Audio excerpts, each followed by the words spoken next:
Okay, folks.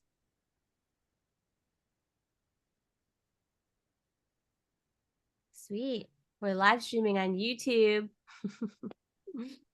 Text your friends. You are?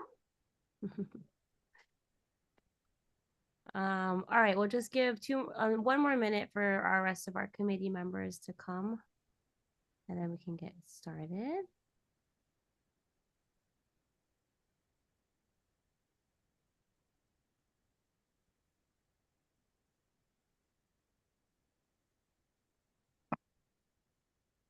Welcome to Christopher, Carla. Hey, hello.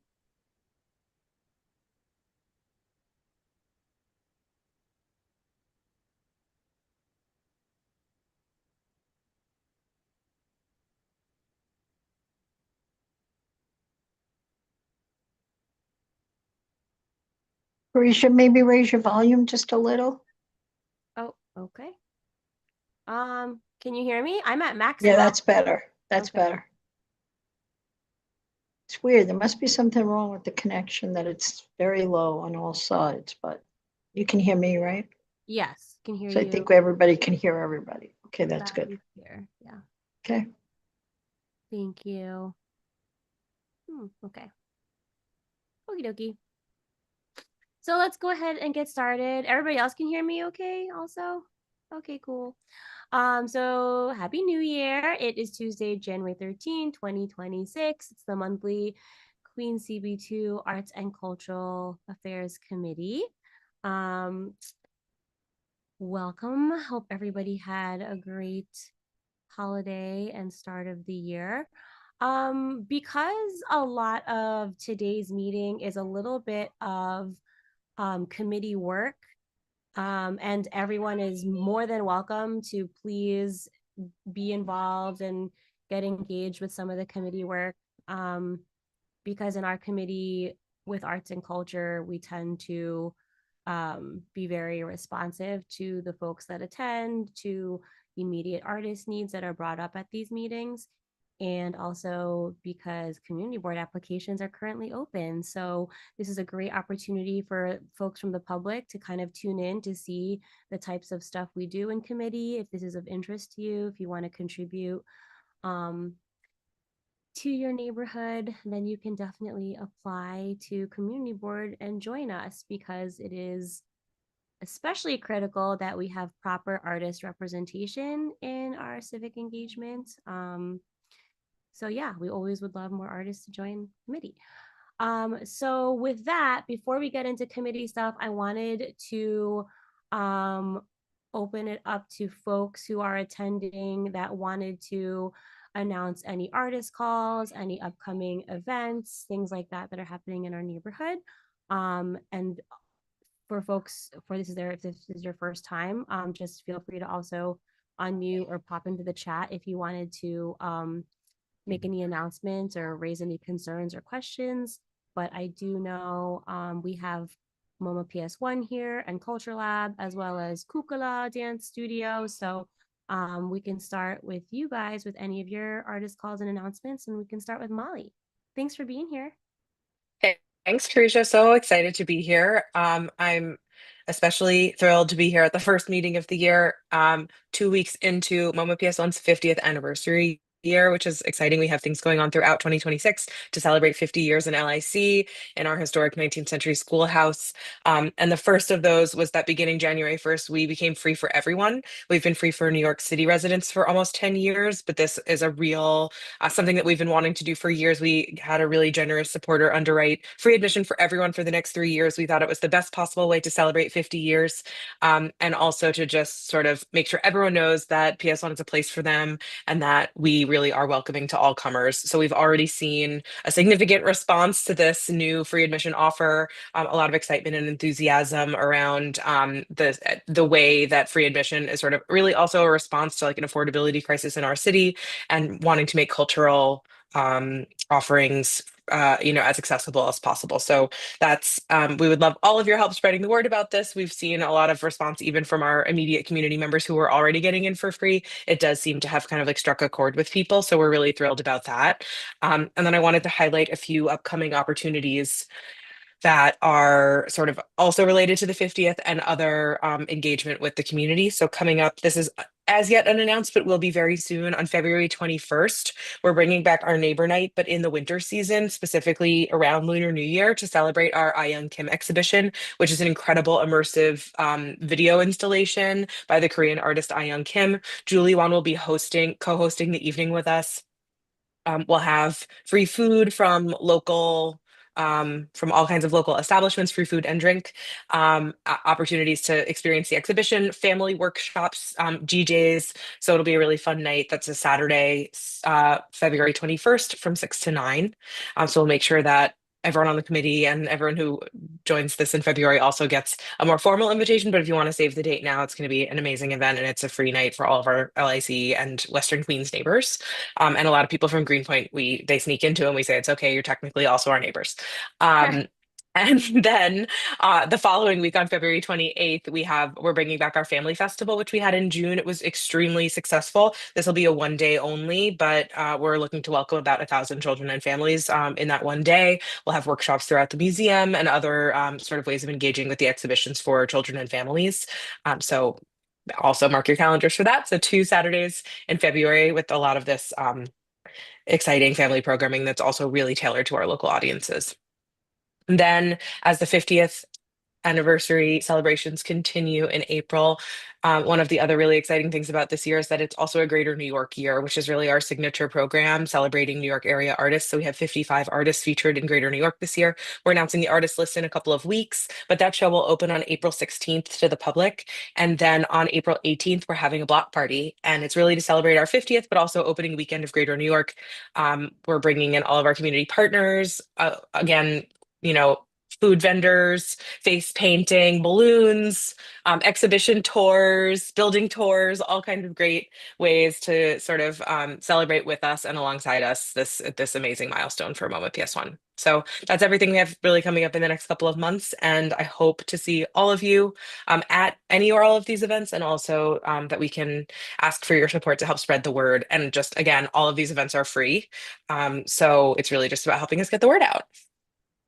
Awesome. Thank you, Molly. What's happening in homeroom, or is homeroom going to be turning over this season? So homeroom is actually we're incorporating it into Greater New York. So Greater New York will be the whole building, as it almost always is. And so homeroom is actually a special homeroom presentation by Red Canary Song, which is an artist collective based in Flushing. And it's technically it's a homeroom presentation, but we're considering it a part of Greater New York as well.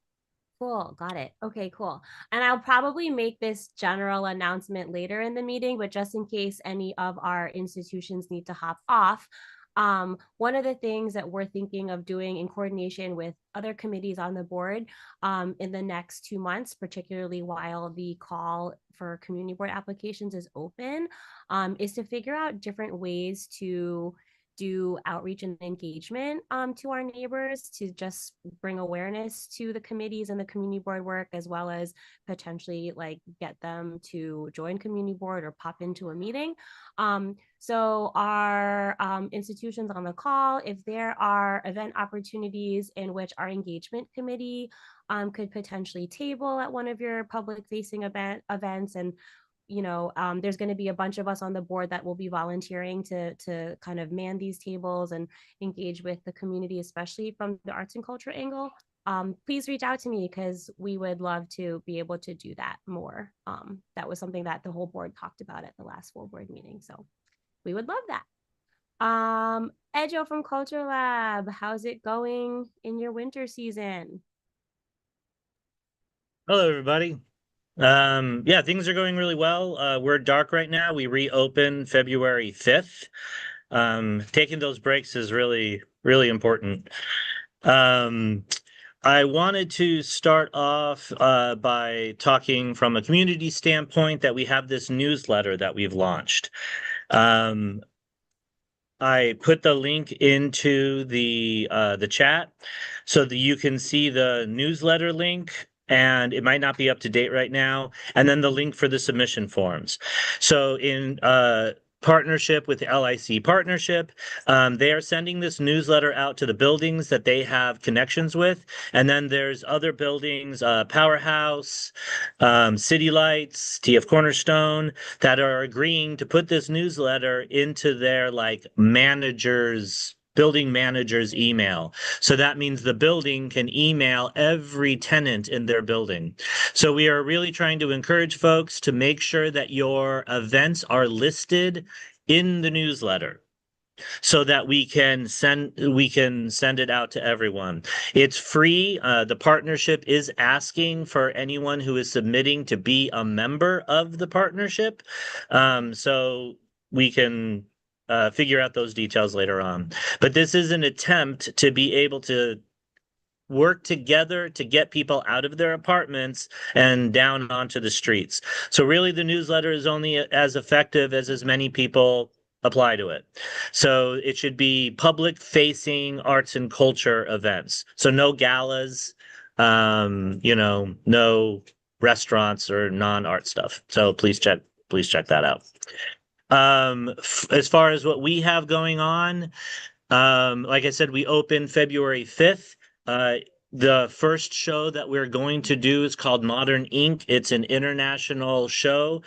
It'll be part of Chinese New Year. We have 6 Chinese artists, and it's all ink work, which is very, very cool. Along with that opening, we have Stories Behind Their Names, Queens Women in Action. Now, this is in partnership with Queens Memory Project. If you guys don't know them, you should definitely check it out. It'll be running through all the way through Women's History Month. They're a great team to partners with. Coming up for Valentine's, we have Twist and Tease, a Valentine cabaret burlesque experience. We're partnering with Cabaret Burlesque again. Natalia is one of the best dancers we've ever worked with. A 1920s inspired event, great for Valentine's Day. That's the 13th and 14th. And for an open call,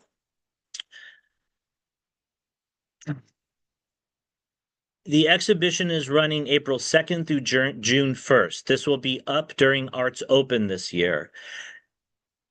Rooted, Artists of LIC is meant to celebrate the artists that made LIC the arts mecca that it is.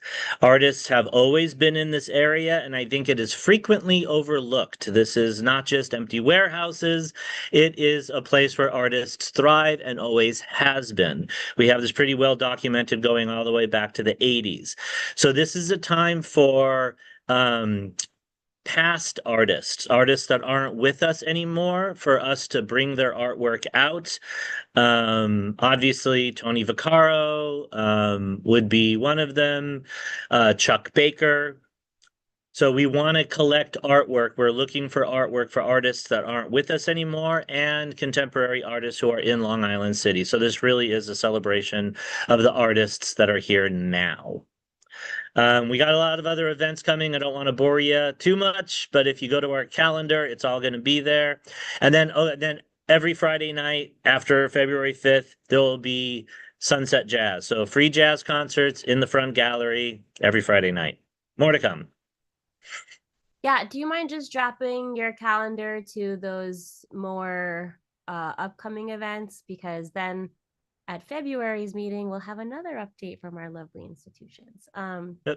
Thank you, Ejo, and thank you for your work on the newsletter. Just for a little bit of context for those who are kind of new to our committee, this has been probably like 3 years in the making. Also in coordination with PS1 MoMA as an attempt to really get the people who live in the high rises, like our glass tower neighbors, to really come down to the street and be more connected with all of the arts and culture life that happens in the neighborhood. And we're really trying to break through this this wall of just being a commuter or bedroom community, because that's really not what this neighborhood has historically been. So yeah, that's where that newsletter came from. Great. Well, and also and this is also in response to the one LIC as well, the one LIC rezoning. So to make sure that that everybody knows that there is a strong artist community in this neighborhood. So while they're moving forward with the plans, they see how much activity is happening here. So that's why we think this newsletter is important as well. Yes, thank you. And uplifting one another's events is also really critical alongside that, because there is no real arts and culture preservation or investment plan in one LIC right now. So it's really up to our sector and what we can do in committee to really make sure our presence is not forgotten, as well as the vibrancy that we contribute to the neighborhood. Right.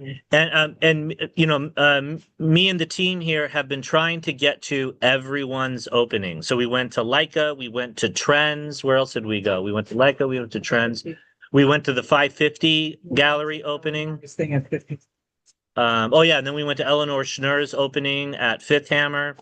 So I don't know, maybe we could start an email list. Maybe I said this last time, of anyone who just wants to be invited. So if there's a group of us going to someone else's art opening, maybe we can all join each other. Yeah, and maybe that's something that could be a segment in the newsletter even, so that there's like kind of an opening section or something, or hey, we're going to meet up at this area. But yeah, awesome. Thank you. I just want to plus one that idea. I think that's both an opportunity to promote these activities, but also promote the community building that we're talking about. And maybe there's a way that that can connect both to LIC, but other parts of the district too, to just get people involved and out and going out together and participating in these things together in community. So Eric, good to see you. Well, why don't we use that email list of all the organizations and just send out, like, I don't know, maybe a Google form or something that says, hey, do you want to be on an email list that, we all go to each other's openings or something like that? Like, how do you word that, Eric? Yeah, I think also, and we can talk more offline about this, but I think also if there's like a small group of us that are already committed to checking out any given opening, we can just put an open invite, because I think like if people know that something's already in motion, then we don't have to wait on surveying people, and people can just decide to show up or not. And we can try and pilot it that way, because we're now managing 5 different ways to email each other. But let's talk more offline about that. I know Andre is here from Kukula, and also if there's any other folks that are representing an entity that does public facing programming, please feel free to chime in and make your announcements. Hi, Andre. Hello, happy New Year, everybody. How's everybody doing? Good. Yeah, I'm still just got back from Greece last week, so still catching up with New York life. Nice. So we do have some things going on at Kukula, because we usually do. We have our next dance social the 24th. So next Saturday. We'll be submitting it to the newsletter that was just mentioned. So we are looking to be absolutely involved and in the mix with all of that. And we also have our February Valentine's, we call it Meet Someone or Bring Someone. So we have an hour and a half class, followed by a mixer with beer and wine included. So people get to come out and mingle.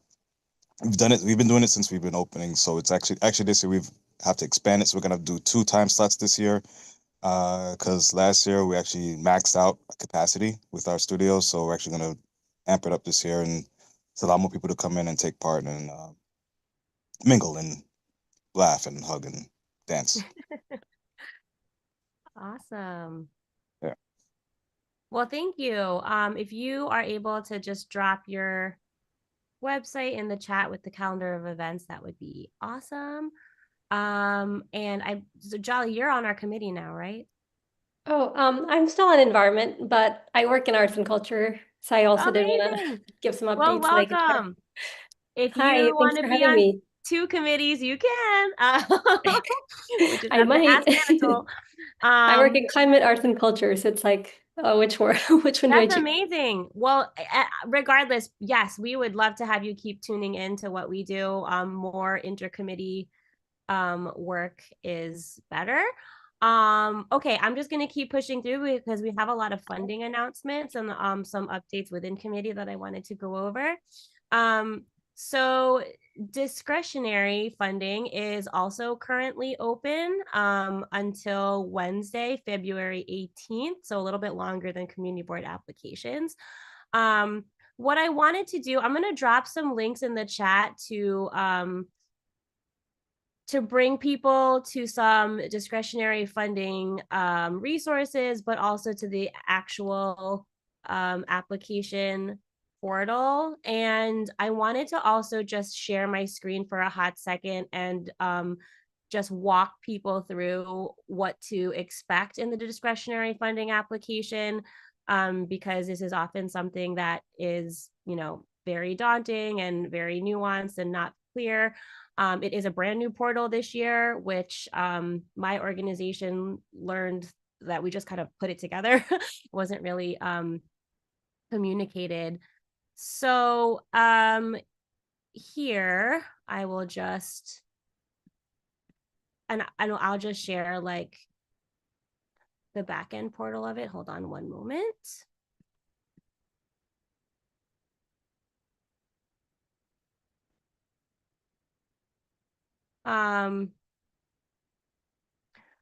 So first of all, to be eligible for discretionary funding, you have to be a 501c3 nonprofit organization, which I know is a big barrier to a lot of small budget and independent artists. So what often is a solution around that is partnering with a 501c3 that would apply for discretionary and then include your artistic project as a budget line item is one way to go about it. And also, if folks are interested, our council member is hosting in partnership with the Nonprofit Help Desk. They're hosting a webinar specifically for arts organizations about discretionary funding. So I'm going to drop that in as well. That's going to be this month, the 28th at 6:30. And they can walk you through what it looks like. But since we're here and I felt it could be useful, I'm just going to show what this looks like. There might be already narrative in here on behalf of my organization, so don't mind that. Here, let me see here. Can I share? Can I share? Okay, I can share. Here we go. Can you guys see this? Okay, great. So discretionary funding for the city council has moved to a Blackbaud Your Cause grants portal, which is, I think, in my opinion, improved from the last portal. So it's a pretty straightforward application. There's instructions, there's a comprehensive checklist. Just wanted to flag there is going to be specific paperwork that you would need to upload, including some forms that is provided on the website for you to download, and it does require notarization. So make sure you build in time to get something notarized in person. I know in Sunnyside, the UPS office on 46th Street does notary. There's a couple of other accounting firms in Sunnyside that does notary. And I think if UPS stores in general do notary, then that means the UPS store in Long Island City will also do that. So here's your checklist of additional paperwork in addition to the narrative that will be in the application. So general information is going to just be your contact info. Why can't I scroll anymore? Okay. Sorry, I'm just going to go through this very quickly. Here's where you need to upload any of your relative paperwork to kind of prove your status.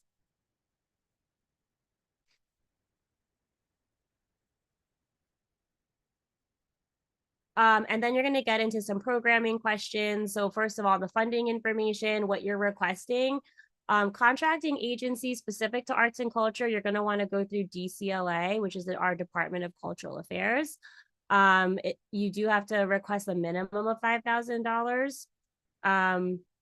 And there are a bunch of different funding buckets within City Council in addition to each individual council member. So you will see this, and I'm sure they're going to go over this at the full webinar, but just so you guys have first eyes on it, there's going to be lots of different citywide initiatives, speaker initiatives that you can choose to be eligible for or choose to apply.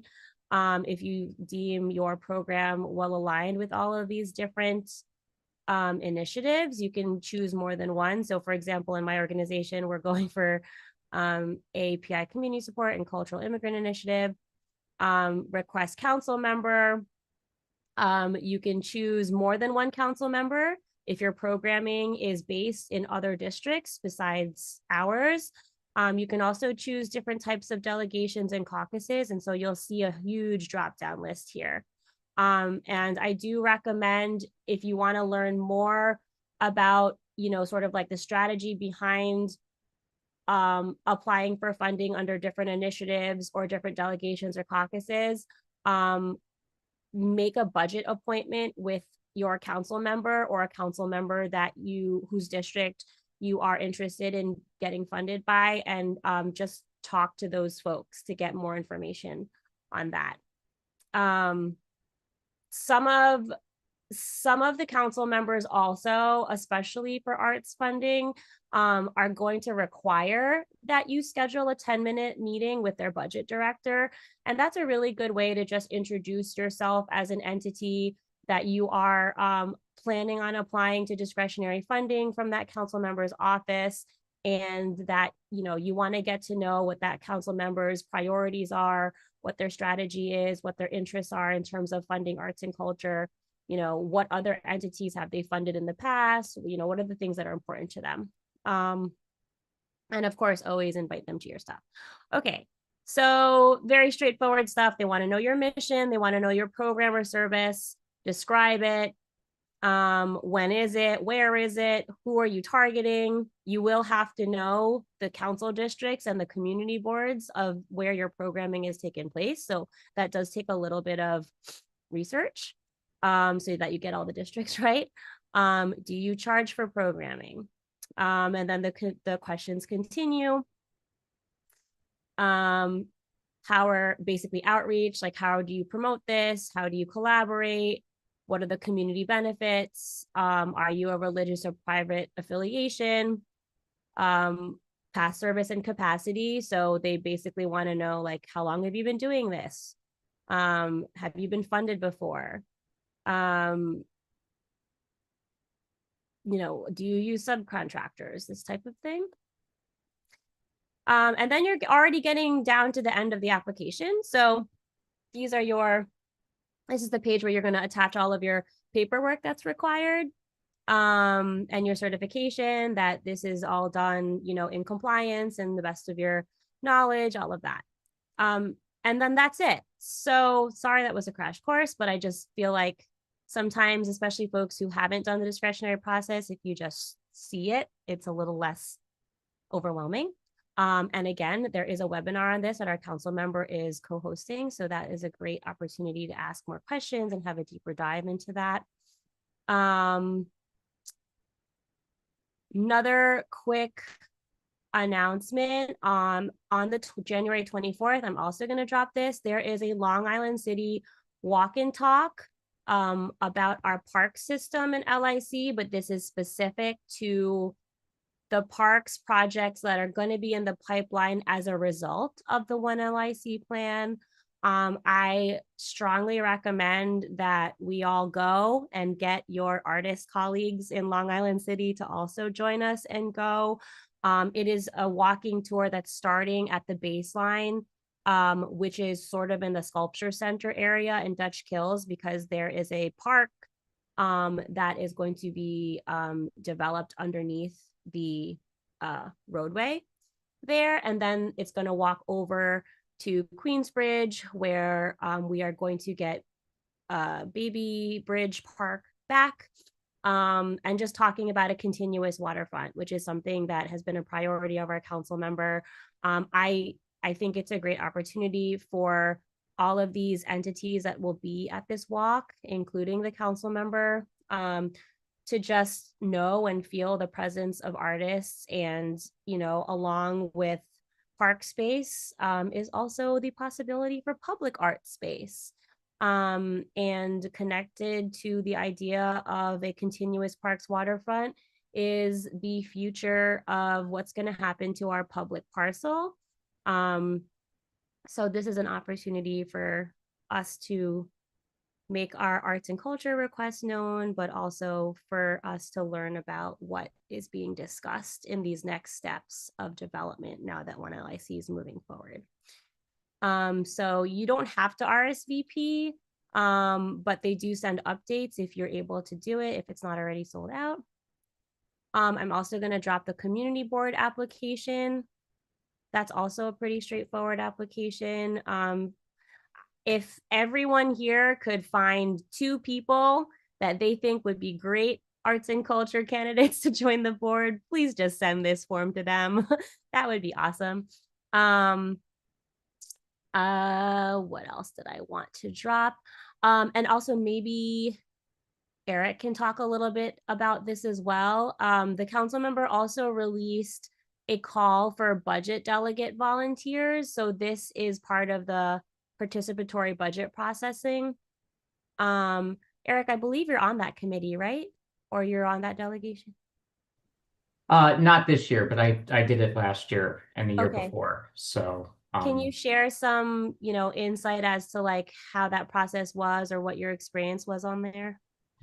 Sure. So delegates participation involves generating awareness of the information gathering process. So they do a survey and seek suggestions from the community about funding opportunities, and then delegates participate in the process of reviewing the applications, and they're broken up by segments in terms of different funding departments and kind of the sorts of applications, whether it's parks and environment or arts and culture and museums and things of that sort. So so you get to review the applications and then work with other delegates to use the criteria that the office puts together to help narrow down the suggestions into candidates for submission, and then the office pushes it forward for review by the different offices after that. So it's a great opportunity to kind of see what the community is suggesting as priorities, and it's it's important data to kind of look at what folks are talking about as important to the community. I know I was especially interested in participating so that we can encourage folks to suggest things that relate to arts and culture, and we got some of those ideas. So yeah, I encourage folks who are in the sector to participate in that process and kind of get an understanding of how the city council member's office kind of looks at these suggestions. So Awesome. Thank you for serving on that. So yeah, I dropped that link in the chat. It's an Airtable link. I just pulled that from the council member's latest newsletter. If you're not on her newsletter, it's always great. So just sign up by emailing their office. And then the last thing that is sort of citywide that I wanted to bring to everyone's attention, there is an assembly called We the People, an assembly of New York artists. This is hosted by like a third-party nonprofit, and it does take place in Manhattan, but it is asking for as many artists as we can to sign up and listen into the discussion, contribute to the discussion. There's going to be a lot of important folks in the room that will be listening to this feedback, and it's going to be shared with the mayor's and governor's office, as well as our wider city cultural community. So in case folks can make it, that's going to be on January 26th from 4 to 7 o'clock. So I just dropped that link if folks want to check that out. And maybe we can have a little Queens representation there to uplift what we need over here. Okay, so I think those were all of my main funding announcements. Oh, and then if folks haven't did not hear about this yet, Queens Community Board 2 in general is having a meet and greet this Thursday at Focal Point Brewing. If again, think of 1 or 2 folks to please invite to come and talk to different members of our community board, find out in person what the work is like. And again, our engagement committee is doing a lot of work to do this intentionally while the community board applications are open so that folks can ask questions in real time before they apply. So please invite folks. Let me see if I can attach the flyer. Wait, can you can attach documents to this, right? File, yeah, okay. So here it is. So I'm just gonna drop that for people if you wanna. I did go around and try to put flyers up. If you have the ability to print one out and put one up at your nearest lamppost or something, or your nearest storefront window that you're friendly with, that would be awesome because it's only 2 days away. Great. Are there any questions or anything about all the stuff I just downloaded to everyone? Okie dokie. I'm just going to keep going then. I also want to invite everybody to come to the next land use committee meeting, which is 1, 2, 3 next Wednesday, the 21st. It's a hybrid meeting at 6 o'clock. So you can either come in person at the community board office in Woodside, or you can tune in on Zoom. I say this because specifically the developers of Bliss Theater, which has also been a topic of this committee, they have requested to do a formal presentation of what they want to do on that site. And it felt applicable to put it under land use committee, and then, you know, us from arts and culture could just tune into that meeting. A couple of us from committee did tour that site at the end of last year. It is already gutted. The interior is already gutted. We did try, and I think I mentioned this at last month's meeting, but we do have a request list of the pieces of the building and artifacts that we wanted preserved and implemented into the future iteration of whatever they're planning. So we can also get a full update on that at land use. So if you're available on the 21st, please do come to land use to represent arts and culture. So the other thing I wanted to do is really start like taking names for folks. And I guess we can also blast this out to the members of our committee that wasn't able to attend this evening. We can really start doing outreach of the property owners and storefront operators of the sites that we identified last year that could be potential for a mural in the district or a roll down gate. Dirk from Sunnyside Shines has sent me the relevant contact information of the different sites. There's also a couple of sites that he wasn't super sure who they were or who to reach out to. So it would be wonderful to have some committee support in sort of tackling this list, whether it's reaching out to the property owners or kind of doing a little bit more research as to who to contact for specific sites that we weren't able to fill in the gaps for. So please just message me or email me. Here, I'll just put my email in the chat in case. If you're able to help with this work, I could just share the list with you and we can kind of divide up who can reach out to who and then keep each other updated.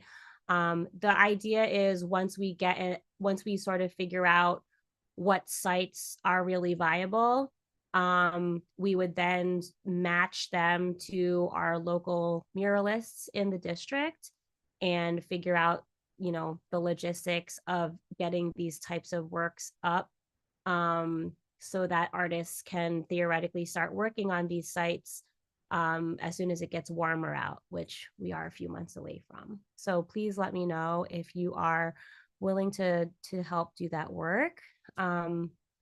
outside of these committee meetings.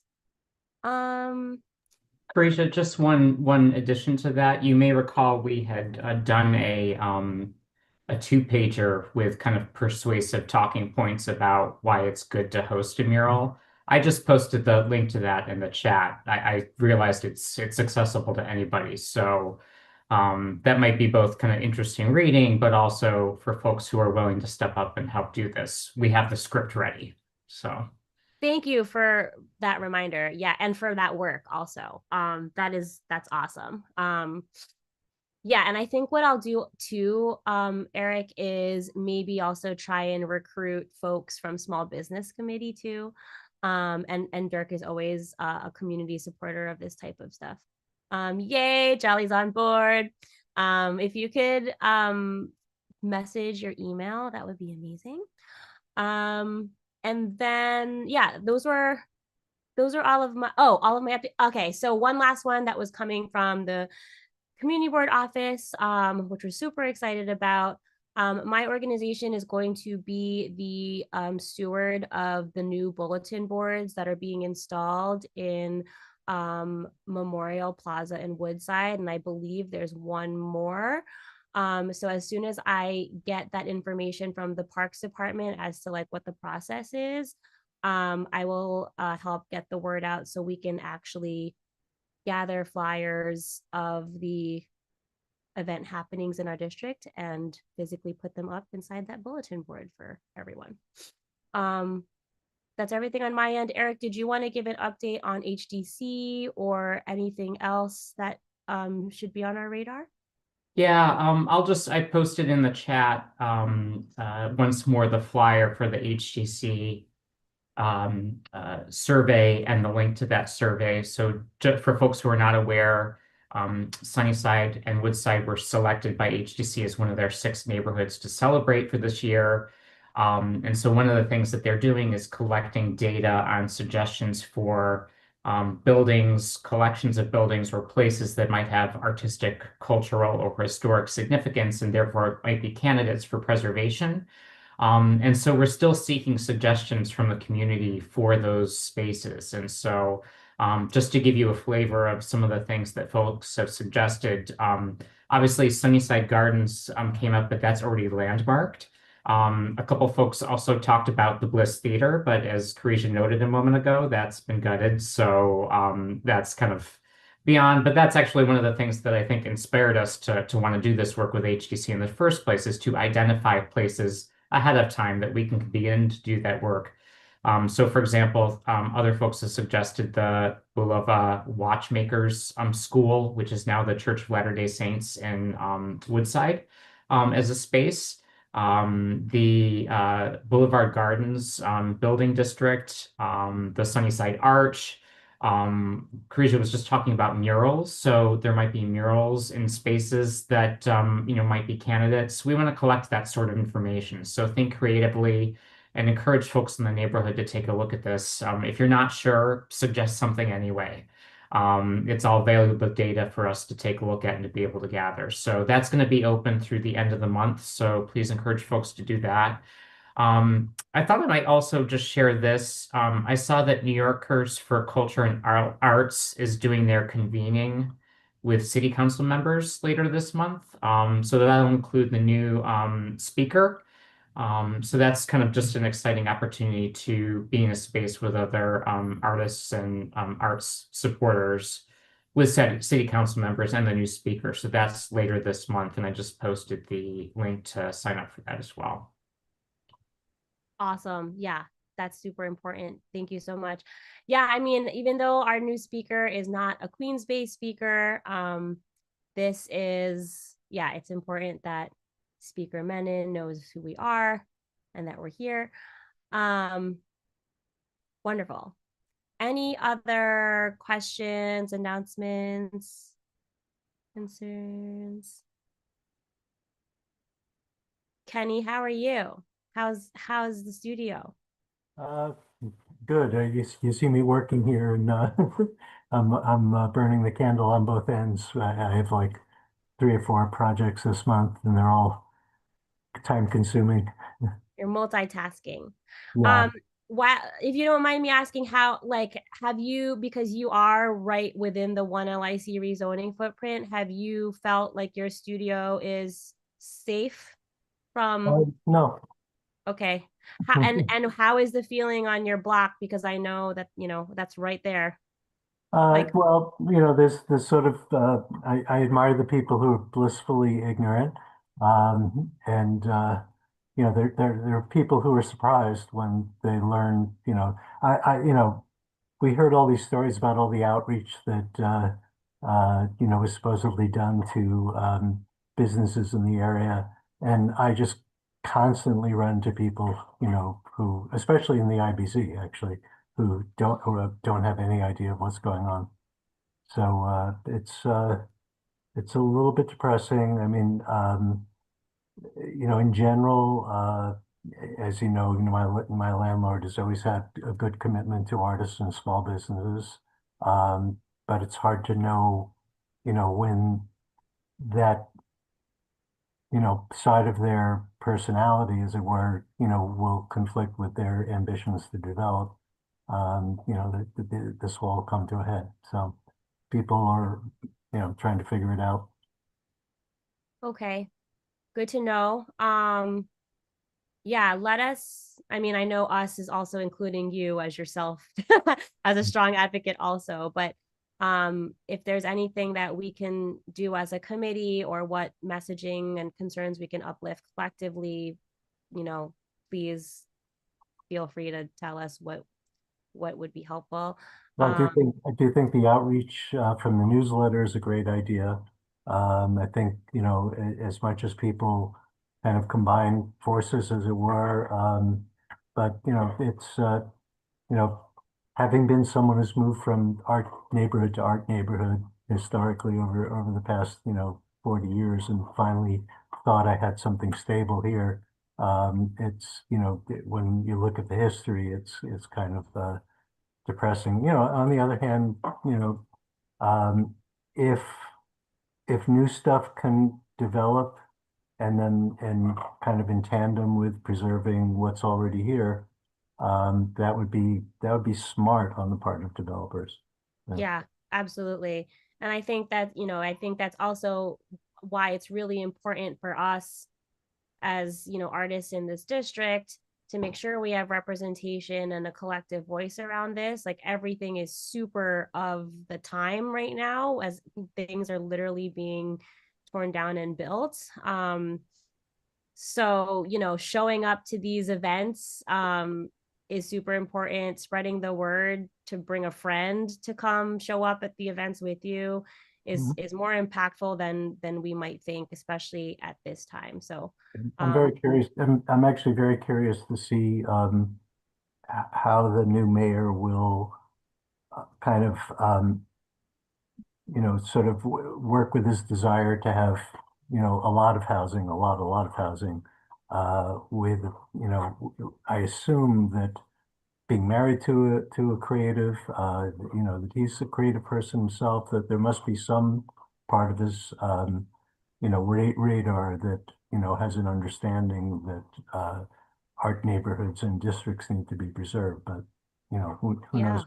But, especially coming from Astoria, like that's a hub right there. But yeah, let's all keep each other posted every month at this meetings, or even offline if you wanted to just like forward stuff to me, or I can send stuff out to folks.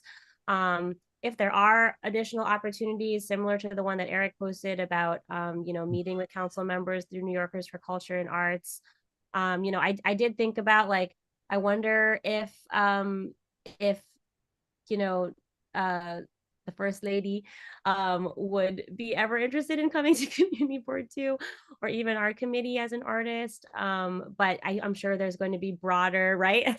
I'm sure there's going to be broader opportunities where she would be addressing our sector as a whole. So if anybody catches wind of any of those chances, please let us know. Yeah, so we can just keep fighting one step at a time. But all right, folks, so if that's everything, that was everything on my list for this month. I will definitely reach out to folks about the murals and gates stuff, and if there's any other initiatives that people think about, because murals and gates just kind of came up out of walking around the neighborhood and realizing a very simple creative opportunity. So if you guys also see any others, please bring it to committee and we can see what we can do as a neighborhood. So, and thanks for joining us, Jolly. That's exciting. Yeah, thanks for having me. It's Now nice we have meet to come to everyone. environment committee. What are we doing? Yeah, it's all related. You should all come. Yeah, it's so true. And yeah, so hopefully see you guys at all of these upcoming events. So the meet and greet on Thursday, the walk and talk for the LIC Park stuff on the 24th, all the amazing things that are happening at our institutions. And please invite 1 or 2 friends to apply, artist friends, to apply to community board or at least come to the meeting. So yeah, okay, everyone. Thank you so much. See you before next month because there's lots of events happening. Good job, Karisha. Thank you. Okay, all right. Thank you, Thanks everyone for CB2. coming. Appreciate Thanks, everyone's everyone. time. Good to see you all. You too. Good Bye. one.